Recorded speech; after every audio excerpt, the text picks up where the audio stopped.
leading up to getting this guitar,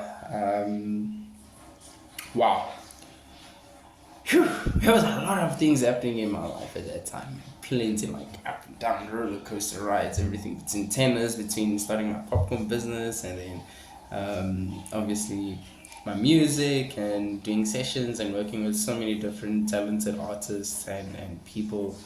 Um, it was just such a blessing of a time, and it's also influential in terms of obviously the music I like listening to in heroes, but actually people that's in the scope of making music and being an artist and a musician and playing on stage and all that. So it really gave me that exposure at that young age, which was really quite cool. And for me especially, keep everything clean.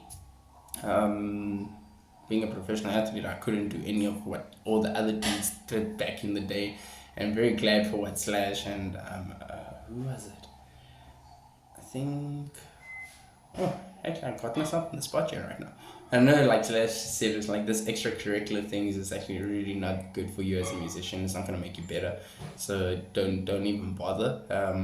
I was never into that side. I've always only and solely been into music. Remember, I went to St. Catherine's. This is pretty much where we learned to read sheet music and all that classically inclined as well. So there wasn't much time for what all the other guys get up to, as in the rock and roll lifestyle.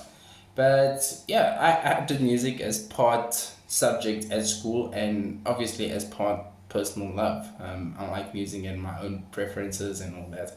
And yeah, just all these different variables came together, and it's like, wow, well, this is actually quite cool. I can play guitar, I can play the songs I like, play like the heroes I actually aspired to play like. And there was like a few of the things in the early days when I was like, yo, I want to do what that guy does, Slash. Playing Welcome to the Jungle, I want to do like what this dude did, in especially like School of Rock. I remember the first guitar teacher, I'm like, how do you play that song? Those first three songs where Jack Black was playing Black Sabbath, Iron Man, Smoke on the Water, and Highway to Hell of like AC/DC, Deep Purple, and all that. Just that. Like, if you really take School of Rock, that's pretty much me. Especially in the early learning stages. I'm like, I just want to do that, and I want to play like Zach, the way Zach played, and obviously the songs that he wrote and all that. So that was just so thrilling to me, and it's like, wow, like you got this really prim and proper school way of doing things, but this is, yeah, you can also just be a little bit rebellious, but also in a healthy environment and all that, and then there you go. So here we go. This is her.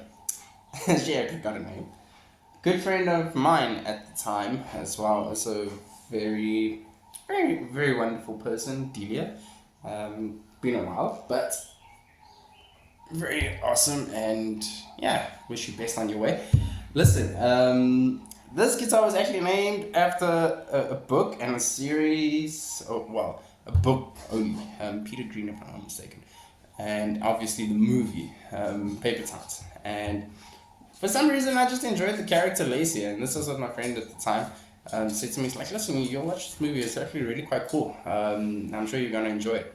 I related to Margot quite a lot in that movie, personally. But yeah, I named this guitar LACEY, and then as the years consequently went by, more so recently, has a duality to it, and I named her Rosa One.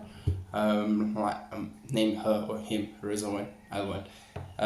Like Iron Man, like Mark 1 and all that, with all the different suits and things that he has.